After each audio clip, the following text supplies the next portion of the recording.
Salut copains, bonjour, bonsoir à tous, ravi de vous retrouver pour un nouvel audio que je fais spontanément et on verra bien. J'ai pas de sujet particulier, j'ai juste envie de parler donc je parle. En fait j'ai rien à dire en plus donc c'est pas très cohérent. Mais je m'en fous, je sens c'est pas une envie, c'est même pas une envie, hein, c'est même pas un besoin, ce serait dur à définir. Qui me pousse entre guillemets, hein. Mais tout ce qui pousse est avant tout accepté par l'être. Tout ce que vous vivez est accepté par l'être, hein. Vous voyez, on a une impression qu'on nous impose des choses, mais c'est une impression. Alors je sais, d'être aussi absolu dans son expression ne plaît pas, mais malheureusement, nous avons créé la totalité et nous continuons de le faire. Ainsi, la totalité des événements que vit votre personnage, ou vous, hein, peu importe, sont créés par vous, votre être entier, votre être absolu, peu importe. Peu importe comment vous définissez ce que vous êtes, ce qui est une certitude pour moi, et ça ne devrait pas l'être pour vous si vous ne le vivez pas en vous, eh bien que c'est l'être qui crée la totalité des événements, des vécus, ainsi que la totalité des interactions avec les êtres que vous croyez être l'autre.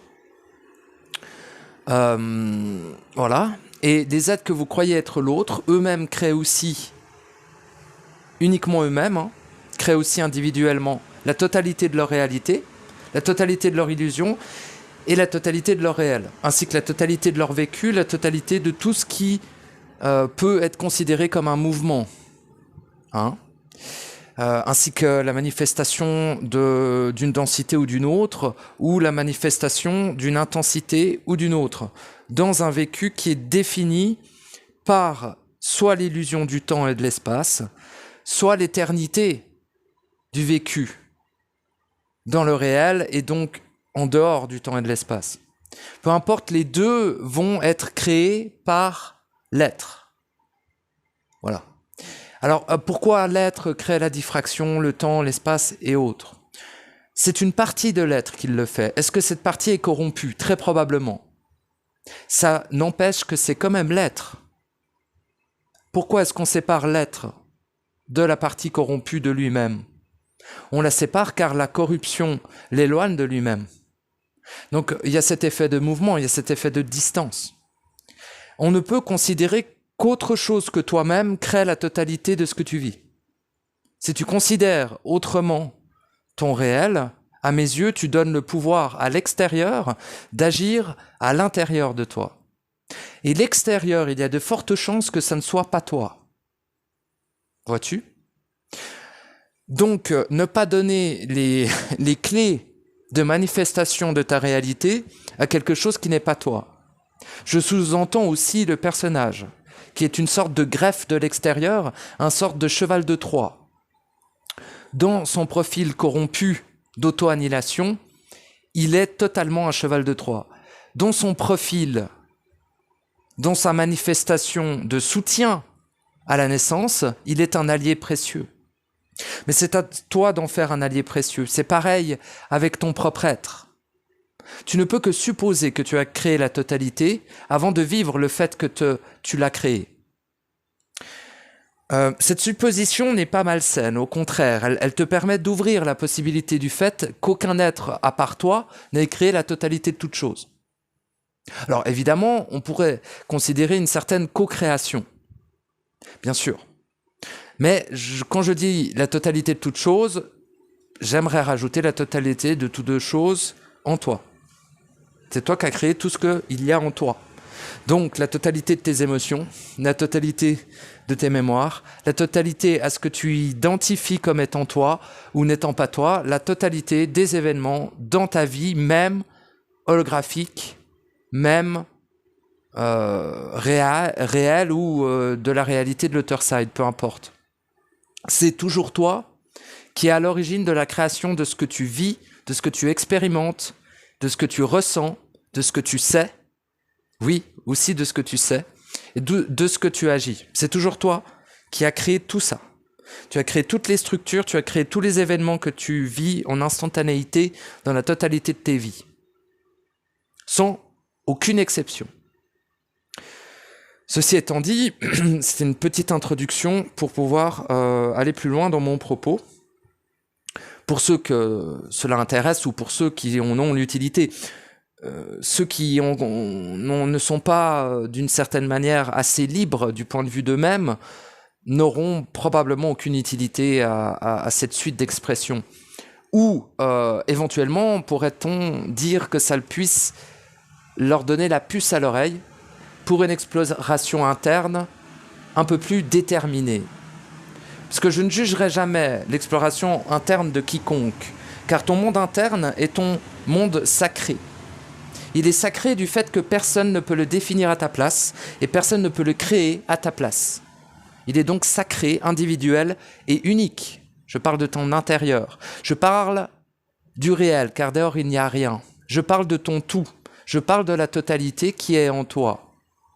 Ceci ne doit jamais être défini par l'autre ou commentaire ou quoi que ce soit. Il n'y a rien à dire sur l'intérieur de l'autre. Il y a juste à constater que l'autre est dans son intérieur ou non. Il n'y a rien à définir. C'est l'autre qui doit créer. C'est l'autre qui doit assumer. C'est l'autre qui doit incarner ce qu'il a créé, ce qu'il est. Pourquoi le doit-il ? Car s'il veut être lui-même, c'est le minimum. S'il ne veut pas être lui-même, qu'il gesticule, qu'il joue au jeu, qu'il suppose, qu'il suppute, et qu'il ne casse pas les couilles. Dans le sens où c'est un choix, je le respecte, cependant, ça n'est pas le mien. J'ai fait le choix d'entrer à l'intérieur et d'annuler l'extérieur de ce que je vis. J'annule pas l'extérieur pour les autres. Ça a un petit effet, évidemment, sur la globalité, mais l'effet sur la globalité est bien plus titanesque en agissant en toi. Et surtout, elle n'est pas précisée. C'est-à-dire que tu ne sais jamais quel effet ça aura sur l'extérieur, ce que tu fais en toi. Par contre, tu n'en as que faire. L'effet externe n'est pas ce que tu recherches. C'est l'action interne que tu recherches, le résultat interne que tu recherches.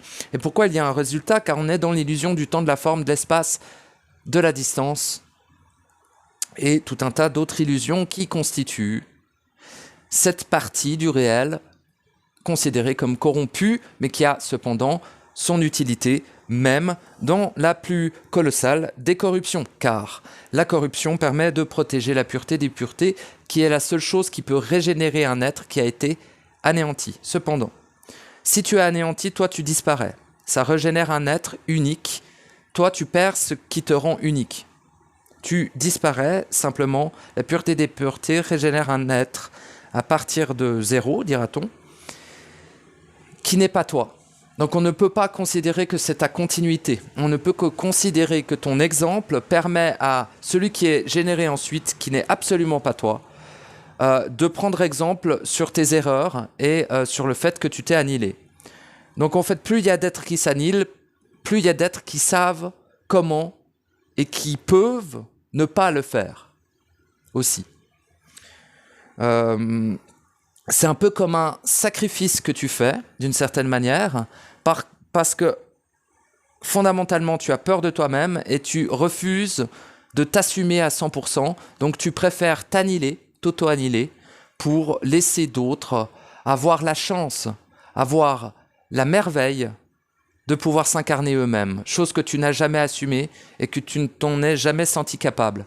Cependant, le fait que tu ne l'as pas assumé et que tu ne t'en es jamais senti capable n'est pas une faiblesse forcément.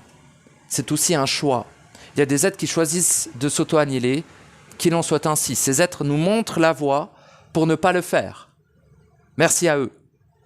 Merci pour leur sacrifice qui n'aura que d'utilité à celui qui voudra naître. En fait, tous ceux qui s'anéantissent, d'une certaine manière, permettent aux êtres qui veulent naître, c'est au-delà de la volonté évidemment, mais qui ont le désir profond, le rapport existentiel à la naissance, c'est-à-dire que leur existence est intimement reliée à leur naissance. Ces êtres-là profite immensément de l'erreur titanesque, du chaos absolu et de la dégénérescence colossale des êtres qui se sont auto-annihilés dans une trame qu'on peut considérer comme intérieure, mais que l'on sait, intérieure donc derrière, hein, pas dedans, mais que l'on sait être en instantanéité, car la totalité des vies, la totalité des vécus et la totalité des mondes, ainsi que la totalité des évolutions et des involutions, se passent au même instant. Et n'a jamais été autrement et ne sera jamais autrement. Voilà. Utiliser énormément le jamais ne prouve pas que je sais. Utiliser le jamais est proche de ce que je vis. Donc ma parole sera toujours en adéquation avec ce que je vis. Est-elle exacte? Est-elle impeccable? C'est à toi de la définir. Je ne définis jamais ma parole, je l'écoute.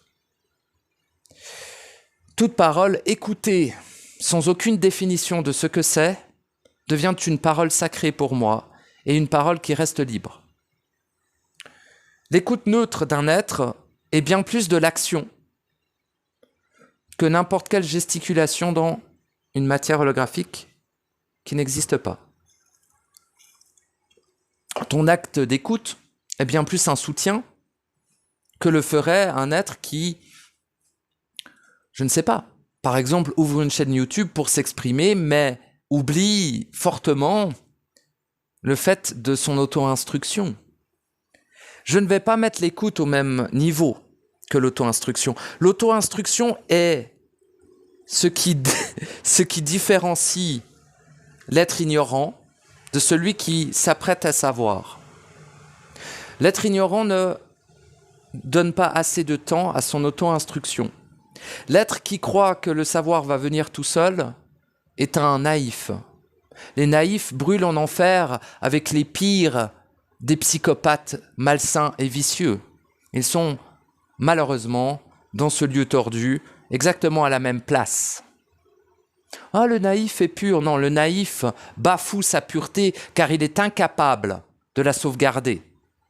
Le naïf est similaire en termes d'action, en termes de présence vibratoire, qu'un être qui bafoue la pureté. Après, il y a des limites, évidemment. Hein, je parle de manière générale pour bien vous faire comprendre que les faibles n'ont pas les mains propres, que les naïfs n'ont pas les mains propres. D'accord ? Et que tous ceux qui se croient incapables de faire du mal, eh bien mes amis, vous êtes très loin de savoir ce que vous êtes. Je ne parle pas de mal gratuit, je ne parle pas... Je parle de...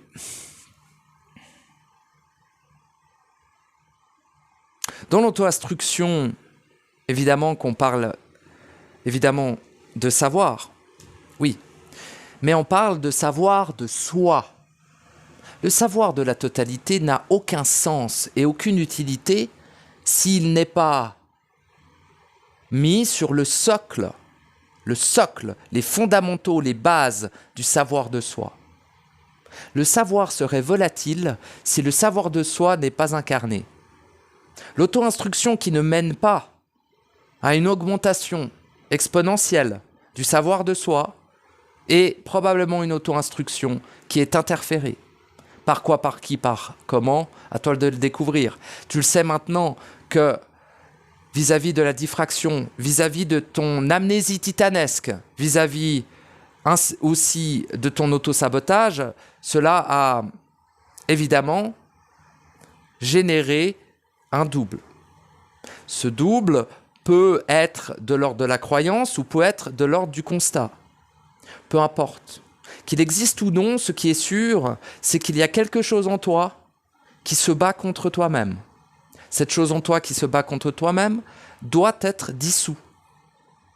L'harmonie doit venir depuis ton centre. Tu ne peux exiger la paix, tu ne peux exiger la cessation de toute souffrance si toi-même tu ne cesses pas de t'infliger toutes ces souffrances. Si tu bafoues la pureté et la paix du simple fait de dire j'ignorais Tu n'ignores rien, mon ami, tu sais la totalité. Tu l'as oublié, mais tu peux t'en rappeler. Si tu n'acceptes pas de t'en rappeler, c'est différent. Tu consens à la corruption, tu consens à l'infamie, tu consens à que tes créations soient détournées pour anéantir l'autre et toi. Ceci n'est pas tolérable, ceci ne le sera jamais. Sache qu'il n'y a pas de justice divine, tu te fais justice tout seul. Bon. Voilà simplement ce que je voulais dire. Je vous remercie de m'avoir écouté. Si certains prennent cette expression pour des reproches ou pour de la culpabilisation, eh bien mes petits bébous, je vous conseille d'aller barboter dans un lac et de laisser les grandes personnes qui sont prêtes à s'assumer tranquilles. Car nous n'avons pas la tolérance que vous supposez que l'on a.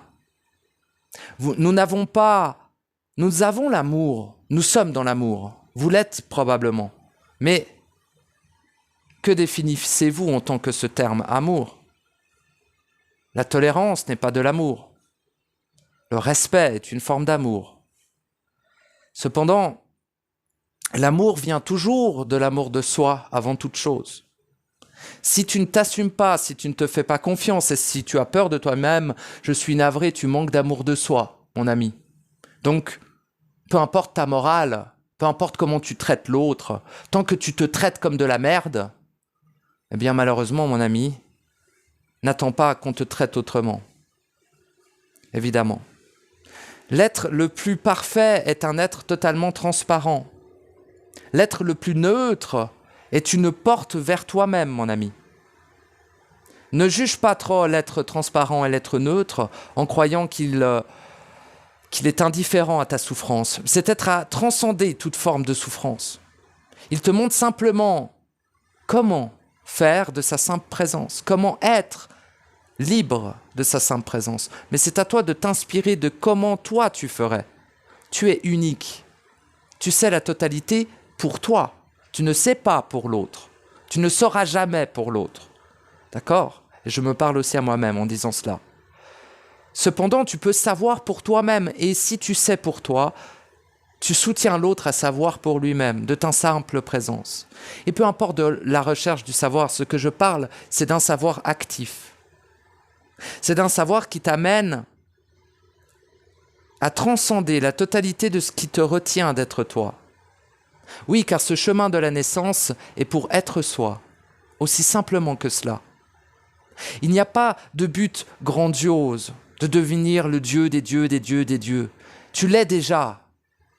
Le but de la naissance, c'est de le devenir en absolu. Et pourquoi est-ce qu'il y a ce besoin de le devenir en absolu? À toi de le découvrir. À toi de le découvrir, mais la réponse n'est pas dehors, elle est en toi. Et cette réponse n'est pas recherchée, elle vient au moment où tu es prêt à pouvoir la vivre et à pouvoir l'incarner en totalité. Ce genre de réponse ne s'incarne pas en pourcentage. Ce genre de réponse t'emplisse et te constitue dans ton essence la plus profonde. C'est ce qui te rend unique et c'est ce que tu es venu chercher. Merci de m'avoir écouté. À bientôt.